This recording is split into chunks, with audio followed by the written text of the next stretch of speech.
Do another example for conducting a hypothesis test for the difference between two proportions. So in this example, we'll be comparing the percent of people enrolled in college for men versus women. Okay, so let's go and get started. In a survey of 200 women who recently completed high school, 80% were enrolled in college, compared to a survey of 160 men, 70% were enrolled. So we can see that it's quite a big difference in the percentage, but these are somewhat small sample sizes for proportions. So we're going to test, is this statistically significant in how big of a difference there is here. So at a 5% significance level for alpha, can we reject the claim that there is no difference in the proportion of college enrollees between the two groups? We're going to assume that the samples are independent, and we can see that there's going to be at least 5 people in each yes and no category, n times p and n times q for both of these. So we'll have met enough of the conditions to continue. So let's take all the notes we need. We will need to calculate the test statistic later, and we'll need the two sample proportions, so the p1 and p2 hats, and we'll also need p bar and q bar, the combined proportion. So let's start with taking some notes. So let's call the women the population 1, and then we'll do men as the population 2. So the sample size for the women was 200, and the percent for that group who were enrolled in college was 80%. And we're going to need how many actual people responded yes to that. So we can take 80% of 200 and multiply those two, and repeat for the men. This should be p1 hat. This is the sample percentage. So repeating for the men, we're going to find n2, p2 hat for the sample, and the actual amount of men that said that they were enrolled. So this survey size was 160. The percentage from the survey was 70%. Multiply those to figure out how many actual men responded as yes. For this, if this turns out not to be a whole number, the problem might have rounded the percentage a little bit. And you can just keep it like that. It should be accurate enough. So now we need p bar and q bar. Q will be like normal, just the complement to p. But for p, we combine the total amount of yeses and the total amount of people and can find that proportion. So in the combined survey, what percent of both men and women were enrolled in college? And we're going to do that by, so we'll have 360 people total in the survey, and then the total amount that said yes. So we add our x's together, so that's 160 and 112, and divide by the total sample size, which will end up being 360, which is 200, and then 160. This percentage should be somewhere between each percentage since we're combining them. So we can see 75.5% is somewhere between 70 and 80. And it's also not directly in the middle, though it is close because there are a few more women in the survey. Q bar is short. It is just the complement to that probability. And maybe we'll write down the alpha for this problem was 5%. Okay, so first we need to establish our null and alternative hypotheses. So we are asked to compare the fact that there is no difference. And it is worded like this on purpose since this whole chapter is comparing the differences between populations, but no difference means that they are the same. So in a previous chapter we might have seen this wording as the same or equal to. So P1 is actually thought of as being equal to P2 if there is no difference. So the alternative hypothesis is that they are going to be not equal to. And let's insert a not equal to there. So our null hypothesis is going to be that the two proportions are equal, and alternative is going to be that they are not equal.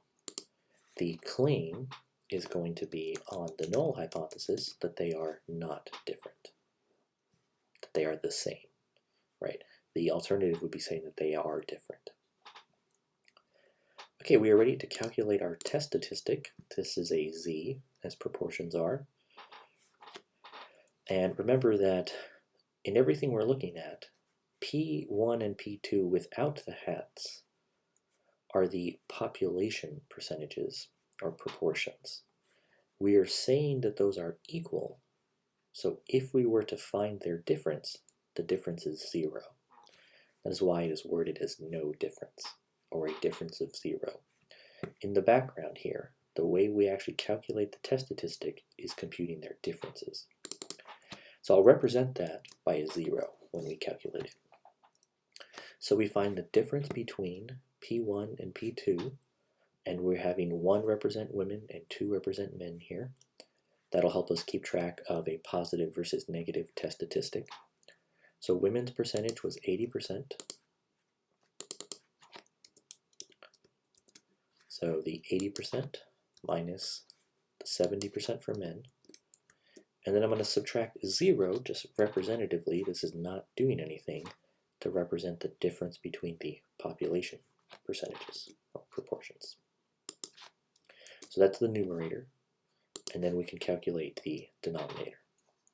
So the denominator is square root of this, so this represents the standard deviation, specifically the sampling, and we're going to take P bar times Q bar, so the combined percentages, proportion, and then multiply that by this interesting 1 over n1 plus n2. So 1 divided by n1 and 1 divided by n2. All right, make sure we have all our parentheses here. Okay, looks like we messed up and it fixed it for us. So we don't need this minus 0. That is representative that the population difference is 0 for our problem. But that might clear that P1 minus P2 is 0. So we have a test statistic of a little bit over 2, and it's positive, say 2.19, and it's positive because we are checking the difference from women to men. So we're taking women's percentage and subtracting men's percentage, and since the women's percentage was more, this is a positive difference we're comparing here. The problem can be reworded as men being sample 1 and women being sample 2, and then we would get a negative, same value, negative 2.19. Both are fine. Since this is a two-tailed test, we actually won't even notice any difference. But if this were a one-tailed test, just be careful with the alternative hypothesis. Okay, so let's find a critical value. So our problem has a level of significance of 5%. So a dot inverse to find a critical value. And this is a two-tailed problem, so that is all going, that is being split into the two tails. So we're going to take that and divide by 2. We're looking for a z-score, so our mean is 0 and our standard deviation is 1. That's going to get us the negative test statistic. This is a two-tailed test, so we want both the negative and the positive. So I'll just write both down. So we're going to have 2 rejection regions. If we were to see a z-score less than negative 1.96, or a z-score more than positive 1.96. That would be the region we're going to reject. And we can see we're just above that region. This region's cutoff is very close to 2, and we are just above 2, so we are going to reject. Let's also find the p-value to reinforce. We should expect to see a p-value less than 5%. So we're going to do a dot dist instead. the x value we're working with is 2.19, or the z-score we're working with specifically, we have an easier time finding the left tail, so we're going to make it negative by multiplying by -1. It's better to click this cell here so that we get more accuracy. These are z-scores, so the mean is 0, the standard deviation is 1. And norm.dist, right, only finds the area to the left, so that's why we are giving it the negative. It's going to make this problem a little shorter to find the p-value. So this represents one of the tails, specifically the left tail, since we took the negative version of this test statistic. This is a two-tailed test though, so we need to multiply by 2 to represent the other tail.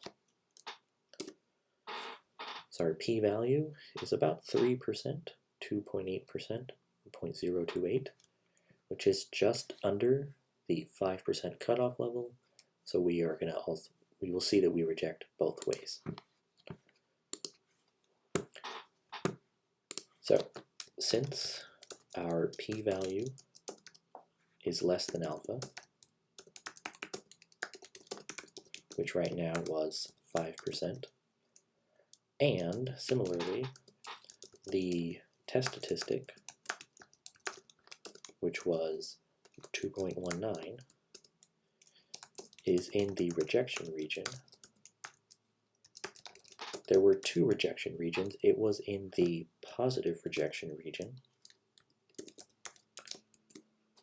So both of those reasonings, we will reject the null hypothesis. And so what does that mean in context of the problem? So someone was claiming that there is no difference in the proportion, and we are disagreeing with that. There is enough evidence to reject the claim that there is no difference between the proportions. So the proportion of women versus men who enroll in college after completing high school is different between them. We should be careful. We shouldn't say that it is higher for women, even though it clearly is higher at a statistical, even we are statistically confident that it's higher because our alternative hypothesis only has not equal to. So if we wanted to be able to claim that women enroll more, we should reset up our problem to have an alternative hypothesis that's appropriate. All right, so we will stop that there.